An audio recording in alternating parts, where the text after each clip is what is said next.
And The fertilizer that comes out of this pipe here, the liquid compost tea, is rich in nitrogen, phosphorus, potassium, and all the micronutrients necessary for healthy plant growth. And so once you have one of these, if you feed it your food waste, you never have to buy fertilizer again.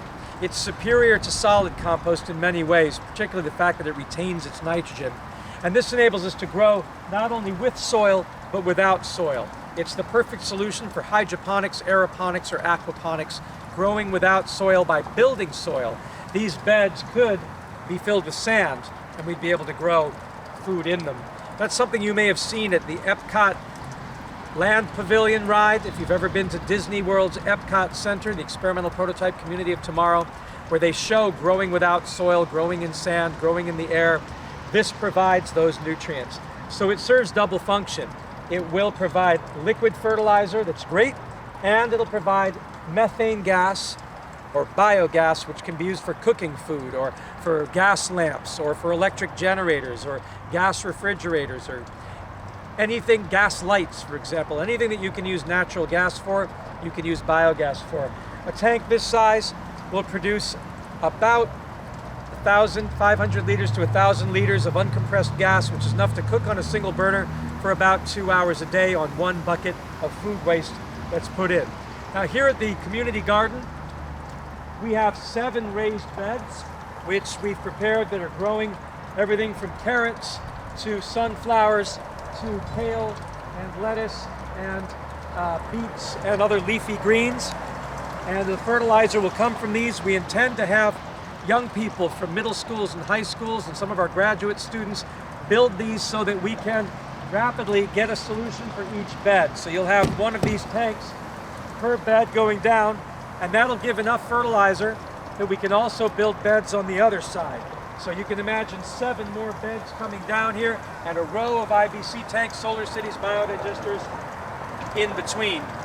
And that will give us enough gas with about 7 of these that we could technically run an electric generator to provide lights and to provide festival cooking if we want to do barbecues back here.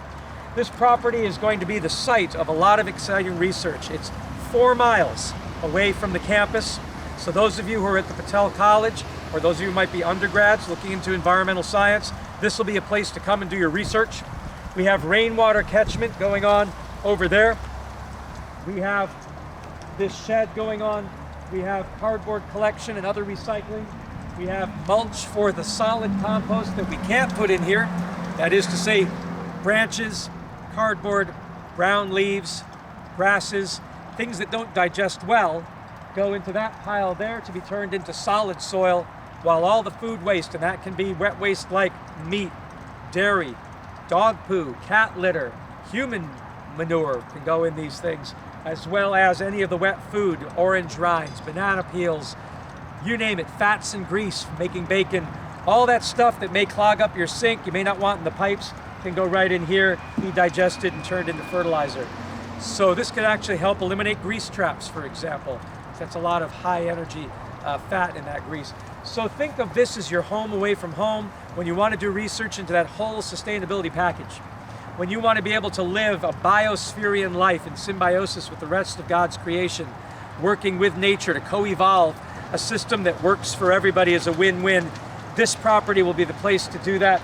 We've got lots of land there, a place to put fruit trees, a place to put nut trees, a place to integrate wildlife into the combined industrial ecosystem. So human beings and nature can work together. And if you have any great ideas, come on over to the Patel College or come on over here to the Faith Lutheran Evangelical Church Community Garden, and let's sit down and let's talk about what your contribution can be to make the world a healthy, sustainable place.